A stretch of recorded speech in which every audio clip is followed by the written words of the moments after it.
we identify as the doer, yeah? Everyone here identifies as the doer, right, to some extent? Yeah, doing is fun, yeah? It is like we are the agents in our life. We create things, we do things, we build things up in the world. And that sense of creativity is something that human beings enjoy a lot. So we are all doers to some extent. And so when we do things, we indulge that sense of doing. We are intoxicated by doing because we are indulging that sense of self. But the reality is that when the doing stops, it's a greater sense of happiness. So we are distorted by the fact that we perceive a self which actually isn't there. Yeah? Again, it's a distortion. We have a vested interest in something that doesn't actually exist. So this is why we perceive happiness when actually there is suffering. What was the second part of the question? How do we perceive suffering as suffering accurately? So that is how you do. This is what all these perceptions are about, that we are training ourselves in, right? This is what kind of learning to see things more clearly by being honest about things, by following the path of the Buddha, by reflecting on these things again and again. And as you do that, slowly, slowly, your mind changes. A very important part of the Buddhist path is precisely developing these perceptions. Starting to understand that our perceptions of the world are incredibly distorted and unreliable. They are built up out of distortion that have been with us for eons, for lifetimes. They're always there, always distorted by our vested interest in things in the world. And to change that, what you have to do is you just have to keep on developing the mind, developing the perceptions in a different direction. Okay, dear Ajahn, thank you for teaching us. I'm wondering what does it mean to understand or comprehend suffering as in the First Noble Truth? How do we know if we've understood it? And must we train ourselves to develop this understanding? Thank you. Yes, you must develop yourself. And what it means is that you gradually uncover these things. You start with the simple things, yeah, reflecting on death, reflecting on old age, reflecting on the problems in the world, being honest about things. Being honest is one of the things. We saw this idea of the Buddha being, one of the things about the Buddha is this non-delusion of the Buddha. That is what makes the Buddha so special. And we want to move towards that non-delusion, seeing things as the world as it actually is. So it's a gradual movement towards greater insight and comprehension about what is suffering. As your meditation deepens, you start to understand more about the suffering of the body, the five senses, and the world, because you have a refuge. You have an alternative kind of happiness. And the final insight into suffering is stream entry. Stream entry is the full insight into suffering. And at that point, what you see is that all of existence is suffering. That is kind of what you see. And that's pretty hard to comprehend. The only way you can comprehend that is by seeing non-self. And the reason is because as long as you have a sense of self, you have a vested interest in the five khandhas, you have to remove the vested interest, see them as empty of a self. Only then is it possible to see them and understand them as dukkha. So that's what you have to do. Okay, the next two questions are about consciousness. The first one is, Ajahn, can you explain how consciousness can be seized?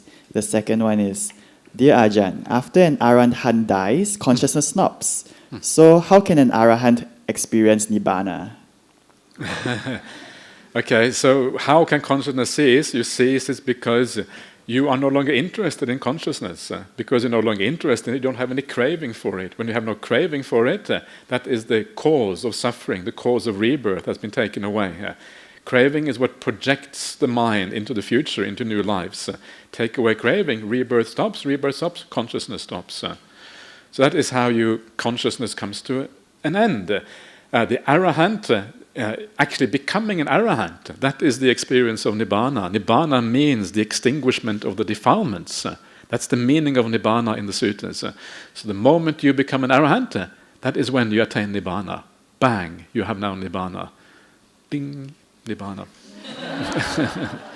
So this is the idea. So this is how the arahant, and then when the arahant dies, that is when the workman or the workwoman gets his or her wages. It's nicely, you know that one? Yeah, some of you know there's a beautiful little thing in the sutras, the idea that, Venerable Sariputta, this is from the Sariputta, the Theragatha, and it says the Arahant is like the workman waiting for his wages. You're still alive, but actually not really happy with being alive, but okay, you hang in there till you die, and then when you die, yay, death, finally. This is what it means, upside down of the reality of the world compared to ordinary people. Death is a happy experience. All right. Okay. Dear Ajahn, must we go into deep samadhi to see lights and visions before we can develop insights into non-self, impermanence, and dukkha? It all goes together. So you develop these insights gradually. Remember, all of the things that have to do with right view that we've been talking about here is really the beginning of insight, right? Understanding the impermanence of life, reminding ourselves of death, reminding ourselves of that society is very unstable.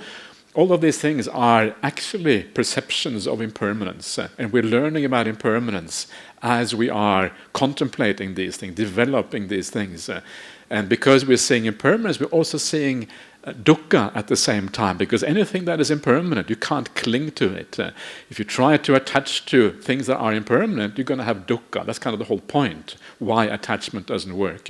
So a lot of it is, as we go along, we learn more about these things, and because you learn about these things, and because you start to perceive the world differently, that is part of the fuel that makes meditation work. If you hold on to the world not so strongly as you did before, because you realize, actually, the world just isn't that interesting. Let go a little bit, and because you let go a little bit, actually that helps your meditation right there. Then your meditation gets deeper, and because your meditation is deeper, because your mind is more still, because you're more peaceful, because you are less attached to the world as a consequence, you're able to see more deeply into the impermanence and dukkha. Because you see more deeply into impermanence and dukkha, you let go even more of the world, because actually even less interesting. That allows you to go even deeper in your meditation, because you're holding on less. Because you're holding on less, you let go more, then you see more again. It kind of goes on like that. Two sides of the thing supporting each other. Insight supporting calm, calm supporting insight. They always go together. They're not really separable. If you have insight into the world, what does it mean to have insight? What it really means is seeing the three characteristics. You're seeing dukkha, you're seeing impermanence, you're seeing non-self. Because you see dukkha, you let go more. That's the consequence of seeing dukkha, is that you don't hold so much anymore. Because you let go more, less things held on to, it means the calm becomes more profound. Because that's kind of the whole problem of not becoming calm, is because you hold on too much craving, too much attachment. If you let go more, you become more peaceful. Right? So insight, if it is real insight, it always makes you more peaceful. It always makes you more calm. If you want to measure how wise you are, you measure that by the depth of your meditation, not by how much you think that you have experienced in the insight meditation retreat, because these things are very unreliable. Calm is much more easy to measure than so-called insights. That's where you measure your insight. Okay. Dear Ajahn, with a guided meditation, we start by relaxing the body and the mind. When and how do we move on to the awareness of the breath? Thank you. So what you do is that you have to feel this out for yourself. But you will notice that you need a certain degree of mindfulness to be able to watch the breath. So you guide your mind towards that mindfulness. It starts by relaxing. It starts by enjoying what you're doing already, and then gradually allowing the thinking to disappear, gaining a degree of clarity where the mind is not too tired or too slothful or dull or whatever. And when the mind is reasonably sharp and reasonably peaceful, that's usually where you can start to watch the breath. But you have to have that mindfulness. The mindfulness is the critical factor. So this is what you should watch out for. The degree of mindfulness you need to do this, that is what you have to figure out yourself, because it's but basically it's about clarity, a degree of clarity and a degree of peace. Thank you. Dear Ajahn, thank you for the retreat and explaining the suttas so clearly. Can you elaborate on the difference between letting go of desire versus the suppression of desire? How do we know if we are dealing with our desires in a healthy way that is not suppressing them? Thank you so much. Okay, so the first thing to do is to just keep the precepts, right? Very often people talk about desires. I'm not sure exactly what you mean by desires now, whether you mean including ill will, or you just mean desires in the realm of the five senses.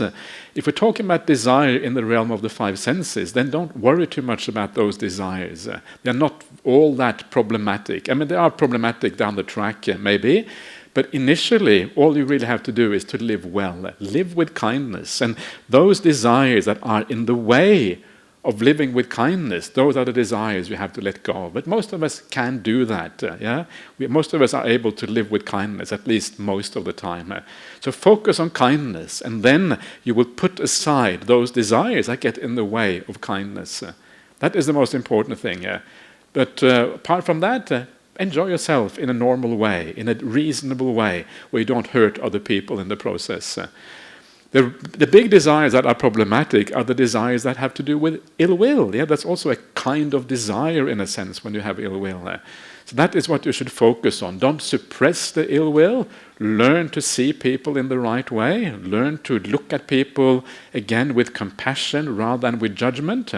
And it is not that hard to do. People don't know what they're doing. Everyone in this world is worthy of compassion. No one really has a clue. Well, maybe a few. Very rarely to find people who know what they're doing. Everyone is worthy of compassion in this world. That outlook can be built up, I would say, fairly easily. So please try that. Okay, the next question is a bit about the philosophy. So dear Ajahn Brahmali, are Buddhists also same like atheists, since both don't subscribe to God, or are they different? And is Buddhism same as nihilism, or eternal oblivion, as Nirvana means blown out or extinguishment? Thank you. So is Nibbana annihilation? Well, it's not annihilation, because there's nothing to be annihilated except for dukkha. So if you get rid of dukkha, is that annihilation, or is it just happiness?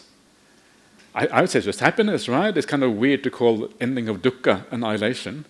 So remember that Buddhism is really just about the ending of dukkha and the attaining of happiness. And it doesn't make any sense to call that annihilation as such. But back to your first question about atheism and Buddhism. Is Buddhism atheism? Yeah, I think Buddhism is kind of atheism. I don't think there is any big kind of difference between atheism and Buddhism. The difference is that as Buddhism, we have kind of a higher ideal. We have the idea of attaining the highest happiness. Most atheists don't have that. They are missing something in their lives, right? And that is kind of maybe the main difference. But arguably, Buddhists are a kind of atheist, because we don't believe in a creator God, and that is usually the idea of not being an atheist.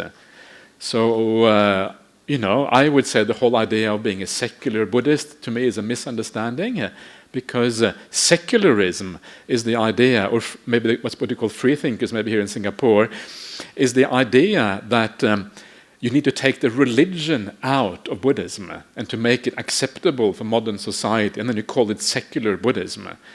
But the problem is that the idea of secular was coined and made up in Europe at the time when religion was profoundly irrational, when religion didn't want to deal with the real world. When the religion said that the sun goes around the earth, and if you say that the earth goes around the sun, we're going to burn you at the stake. That's kind of how irrational it was. It's kind of crazy ideas. In that context, secularism made a lot of context, because you could not run the government based on crazy ideas. You have to run government on reality, not in make-believe things. And so in that context, secularism makes good sense. But Buddhism is not like that. Buddhism, actually, the purpose of Buddhism is actually to see reality as it is. And so Buddhism should not clash with science. If Buddhism clashes with science, there is a problem that we need to resolve. Either one of them is going to be right, one of them is going to be wrong, and we have to find out what's happening here. Because they are just different approaches to the truth, and all approaches to the truth should lead to the same destination. Otherwise, we have a problem. Anyway. Okay. Hi, Ajahn Brahmali. Thank you for the teaching. It's really clear and applicable. I have 3 questions. As a beginner in Buddhism, I recently learned about devas. May I ask what devas are? The 3 questions together? I'll just do one at a time as well. Okay. I'm getting quite tired now, so I probably forget by the time you read them all. So, devas are just glorified human beings, yeah? Okay. The second? Yeah. Okay, good enough, yeah. Okay. Yeah. Okay, the second question. Yeah. During meditation, how does one get rid of lustful thoughts that distract? Okay. So I think the classical way of getting rid of lustful thoughts is to contemplate the downside of the body. So usually contemplating the 31 parts of the body. So you can kind of look at your own body and you can take the skin off your body and you can see yourself without skin. And then kind of that will take away the desire pretty quickly. But it only lasts a short time, and then it kind of comes back again. So in the long run, you just have to basically lose the interest in the world and see the world as not interesting. And part and parcel of that will be that lust also goes down because it is part of the worldly, seeing the world in a certain way. So, but it is not an easy thing to overcome necessarily. It can be quite difficult. So you, instead of focusing on that, focus on the things that are really problematic on the Buddhist path, like anger, ill will. Live with kindness. Living with kindness is the most important thing of all. And then down the track, you will be able to overcome these more deep-rooted defilements as well as you carry on down the track. Okay, the last question. For this paper, how does one know when you've reached the first jhana? Is it just feeling joy and bliss, or is there something more? Thank you. It is a particular kind of joy and bliss, a very profound kind of joy and bliss. There's lots of joy and bliss on the path before you get to the first jhana. The way you know is that the 5 senses are gone. No more 5 senses. No more defilements in the mind. The mind is completely bright. You feel completely unified. There's no will that is active anymore in the first jhana, and basically you feel as if the world is kind of unified into one thing. Everything merges into oneness, ekatāṃ. These are some of the characteristics of the first jhana. Thank you, Ajahn. How realistic is it for householders with familial responsibilities such as caregiving for children and aging parents to aspire for sotapanna in this life? Don't aspire for anything. Don't aspire. Aspire to be kind. That's all you really need to do. Know that you be as kind as possible. Understand that every time you are not kind, you're taking a step backward on the path. You really don't want to let yourself down. So do the maximum you can, knowing that you're heading in the right direction.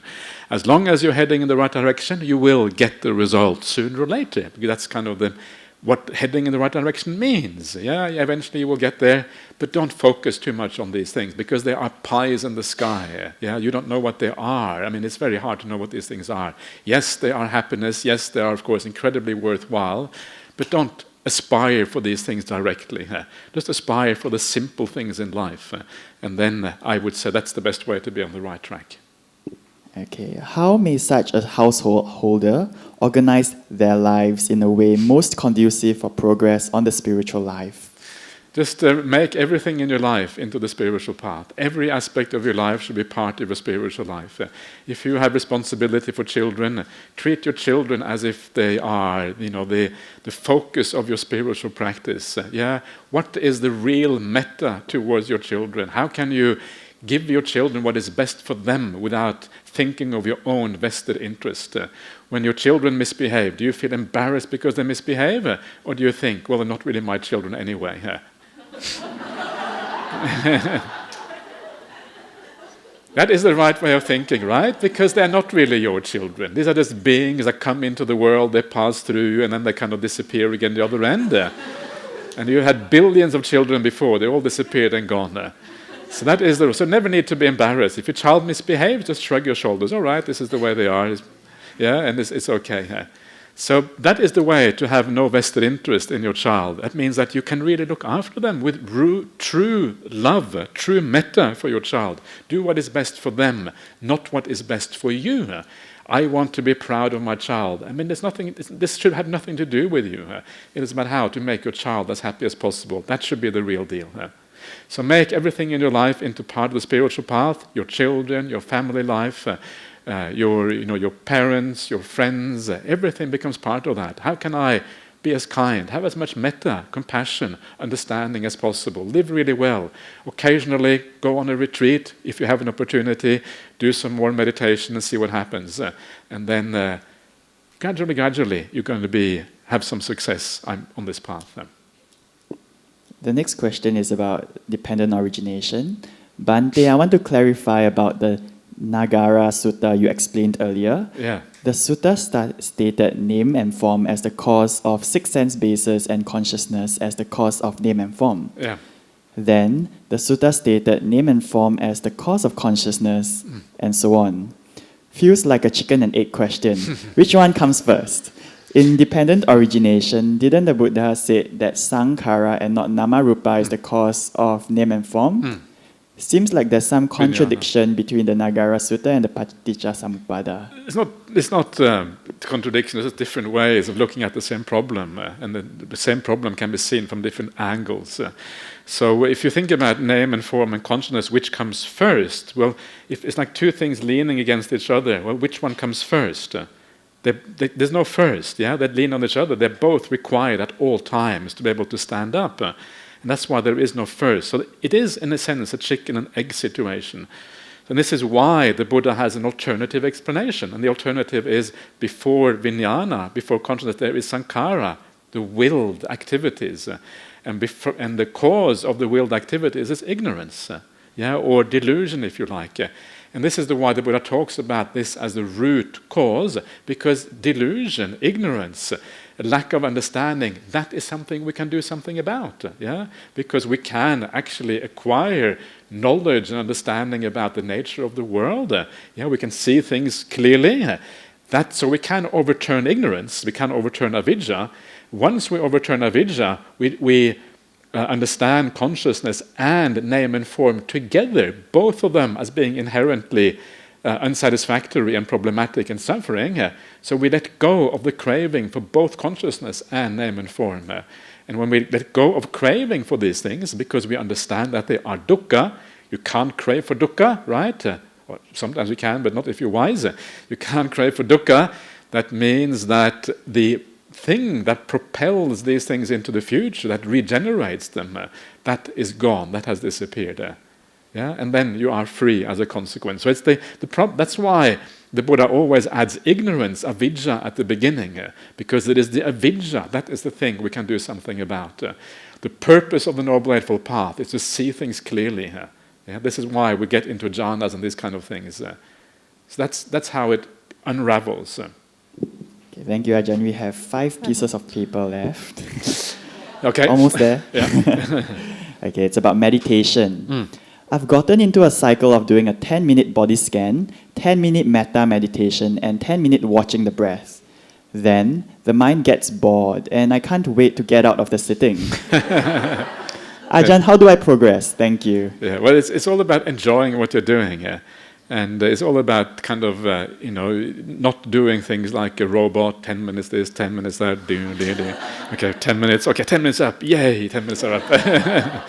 So be careful about doing these things like a robot. Try to enjoy what you're doing here. This is the most important thing here. And metta, again, robotic metta is not really metta. It's just kind of, may all beings be happy, whatever. So you have to try to make it interesting. Make it something that works, something that really you enjoy. That is kind of the point.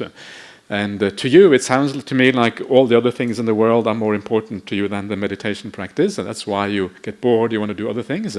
But actually, all the other things in the world are really unimportant, and that is what you need to see, and then make the meditation important instead. Thank you. The next one is not a question, it's just a brother or sister sharing a thought. I've started to notice that sometimes my mind gallops away, the heart tells it to come back. Sometimes it is the heart that gallops away and the mind that tells it to come back. Either way, they are constantly switching roles. It's quite symbiotic. Okay. Okay, the next question. Yep. How to progress from samatha meditation to vipassana meditation? Thank you. The question is wrong. Yeah. So that's the problem here. So when the question is wrong, it can't really answer it. So the that's not how meditation works. There is no such thing as samatha meditation. There is no such thing as vipassana meditation.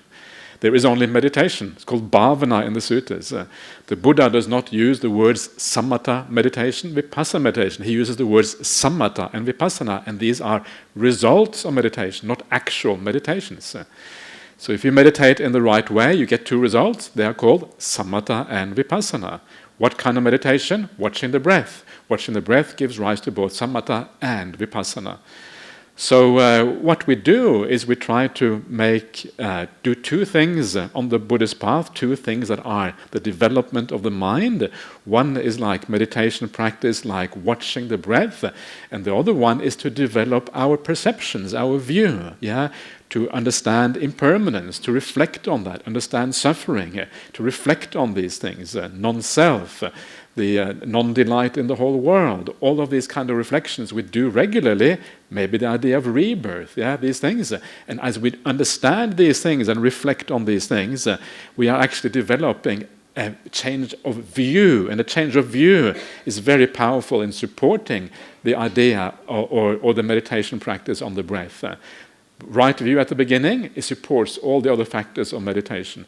In fact, if you look at the things that support the Satipatthana practice, and this is kind of the standard way of thinking about meditation in the suttas, which again in turn is really just mindfulness of breathing.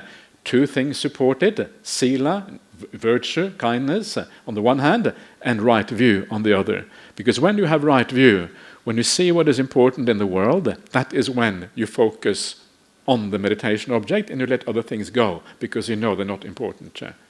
So that is the answer to that. This modern, the world delights in vipassana meditation, and the reason is because it sounds really nice. Insight meditation. It's a good kind of marketing endeavor.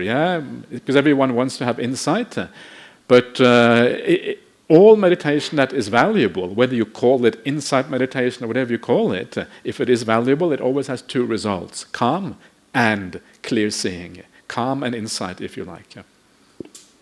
Okay. Come for tomorrow's talk. Thank you. The next question: how to let go of attachment? How to make my mind in an equanimous state when encountering greed, hatred, and delusion? Thank you. How to get rid of attachments? The answer to that is that you cannot let go of attachments. And the reason is because the attachments are an expression of the sense of self. Because we have a sense of self, we attach, we crave, we have conceit, all of these kind of things. As long as you have a sense of self, you will attach. So all we can really do is we can change our attachment slightly. We can attach to things that are more refined. Instead of attaching to bad people, attach first of all to neutral people, then to good people. This is kind of the way. So you learn to attach to different kinds of people. If you are going to choose a boyfriend or girlfriend, make sure you choose someone who is going to be a good kalyana mitta rather than a papa mitta. You know, the papa mitta is the bad friend, right? So choose a good girlfriend, a good boyfriend, otherwise you're going to be led astray. Forget about what people look like. Forget about how much money they have. Forget about whether they are intelligent or not. Take the most stupid, ugliest, poorest person. If they have a good heart, that is the right person for you. One of the I always find it fascinating about how should you vote in an election? Because you look at all these politicians and you wonder who has got it right and who hasn't. And I have always thought that, just looking in Australia, looking at the politicians down there, and I always think the person we should vote for are the people who are good people, the moral people. Yeah, these are the things that is what really matters in the world, because they have an influence. We talk something about trickle-down economics, and we all know trickle-down economics doesn't work. But trickle-down morality actually works. Yeah, this is straight from the suttas. When we have good leaders, kind leaders with the heart in the right place, then we're going to have good societies. So if people ask me these days, I usually say, well, if you're going to vote for the good people. Yeah, that's what you should vote for. Don't look at what they say they're going to do. Just look at where their heart is. So this is what you do. So when you cannot overcome your attachments, but what you can do is you can start to choose good attachments. Attach a little bit to being kind, attach to doing the right thing, attach a bit to Buddhism, attach to reading the suttas, attach to being generous, attach to a bit of meditation practice. Yeah? And as you attach to these things, and that becomes your identity, you can let go of the lower aspects of your identity, those things that you are not so proud of. One of the big problems I remember when we had the problems in Myanmar with the Rohingyas and all of that, one of the problems in that time with the Rohingyas is that people identified as Buddhist. And when you identify as a Buddhist, then you are fearful of those people who are going to destroy Buddhism, because they are destroying you. It's your identity that is at stake. You identify as a Buddhist. So instead of identifying as Buddhist, we should identify as practicing Buddhists. Yeah, which means we should identify with our kindness, with our generosity, with our meditation practice. That's what we should identify with. And if we identify with that, we're never going to mistreat anyone, because our identity is precisely in being compassionate and understanding here. So this is kind of the very important difference in what you attach to and how you look at the world. And then you climb the ladder of attachments. You go to higher, more refined attachments. You let go of the lower ones. And as you go higher on the rung of attachments, actually the grip you have is actually less as well. The higher the attachment, the less is the grip. When your meditation starts to become profound, you don't grip so much anymore, because your sense of self is starting to fade away. Less grip is actually required. So this is how you gradually let go of attachments. Don't say, I'm a Buddhist, I shouldn't attach, because that's impossible. You cannot choose not to attach. You have to attach. But gradually letting go, eventually down the track, you can let go of all attachments. Thank you, Ajahn. The last question is a bit of a more personal question. We have a Buddha statue from BF, blessed by Ajahn Brahm at home. There's a deva residing in it. Sometimes our son gets nosebleeds caused by this being, but it is usually satiated by some offerings. Do we take the Buddha statue with us as we relocate overseas, or is the deva suited to Singapore? Second question, how should we handle this statue as Buddhist practitioners? Okay, so that it came from Ajahn Brahm, was blessed by Ajahn Brahm. Is that what it says there? I think it's from BF, but blessed by Ajahn Brahm. That's what Brahm. Okay, well, ask Ajahn Brahm to bless it one more time. Yeah? I think you need a top up on that blessing. I think it's kind of it's getting a bit weak. So yeah, that's what I would do if I were you, and then maybe that will sort out the problem once and for all. Yeah, give Ajahn Brahm another chance to sort that one out. See what happens. Yeah, usually it shouldn't be a problem. Usually these things will just go away. Usually it shouldn't be an issue. But yeah, if you really don't like it, there's no problem with kind of leaving the Buddha statue. Maybe give it back to the BF. No, I don't know. Whatever, the answer is really whatever. Whatever works is really the answer. So try to get Ajahn Brahm to give another blessing. If you really don't want it anymore, there's nothing wrong with giving away a Buddha statue or giving it back or whatever. That's also perfectly okay if you don't feel comfortable with it. So make sure you feel comfortable with it. That's the most important thing. A Buddha statue is there to inspire you and not to make you fearful. If it makes you fearful, then then you have a problem. So that's the issue there. 1 minute past 5. Okay, good. That's good timing. Sadhu, sadhu, sadhu. Okay, excellent, So, everyone. So, Can we dedicate our merits and ask for a short blessings from Ajahn? we have to do the Arahang Samma Sambuddho. Yeah. That's to end off. Yeah. So let's share the merit first of all. So we're going to do the traditional Sri Lankan way of sharing the merit. Where there's no Sri Lankans here. What happened to Uppal? Is Uppal in hospital or? Yeah. No, he's at home. He's but at home now? He still can't move around. Oh, okay. All right. Okay. What about 𝐿𝐼𝐴? Is she still around or? There. Where? Over there. Okay. Hello, 𝐿𝐼𝐴. It's very hard to see when people have the face mask, So good. Glad to see you back again. That's wonderful. Okay, so let's do the 𝐸𝐴𝐴 𝑚𝑒 𝑛𝑦𝑎 𝑡𝑛𝑎𝑛𝑔 ℎ𝑜𝑡ū and share the merits with everyone, all the people who have passed away. 𝐸𝐴𝐴 𝑚𝑒 𝑛𝑦𝑎 𝑡𝑛𝑎𝑛𝑔 means this is for my relatives. 𝑛𝑦𝑎ti is the relatives. 𝐸𝐴𝐴 𝑚𝑒 𝑠ukkhita hontu 𝑛𝑦𝑎tayo. May all my relatives be happy. That's the meaning of this. Well, it says there anyway, does it? Okay, so why? No need for me to translate. So here we go. Yeah.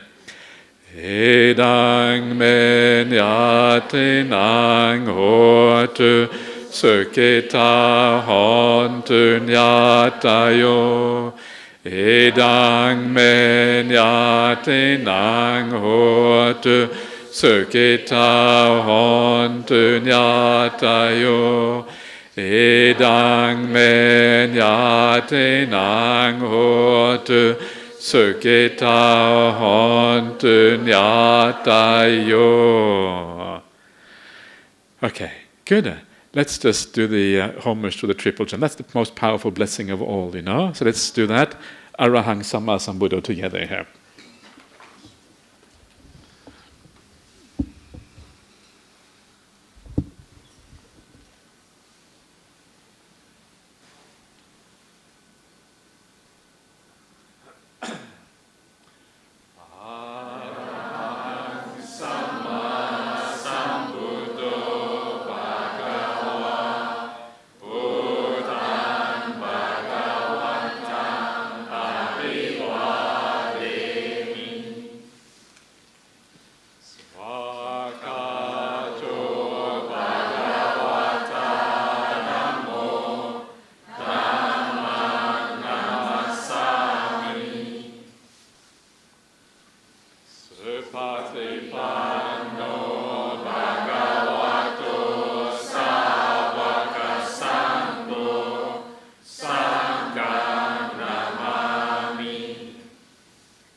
Let us pay respects to Ajahn.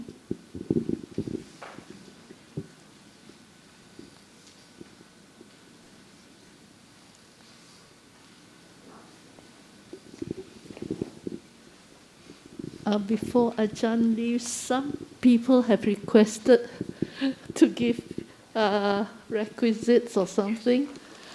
Can I just put a tray here? And those who like to, Sis Ellie, you want to start first? Thank you, and then the rest can follow.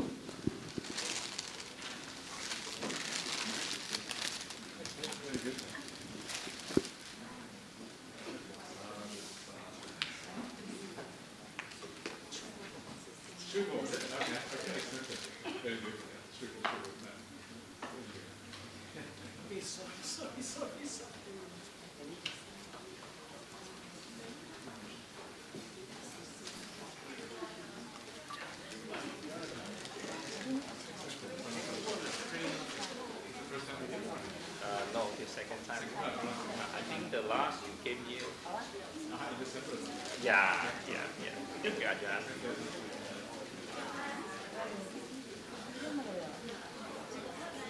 Probably I want to take a photo later on. Thank you. We have a video of Ajahn Brahmali if you all like to stay and watch. You can play.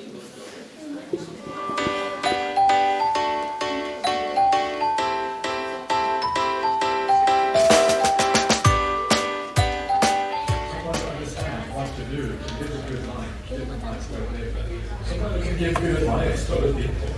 That's wisdom. Wisdom is just the most beautiful quality that a human being can have. Wise people, other people would like to have.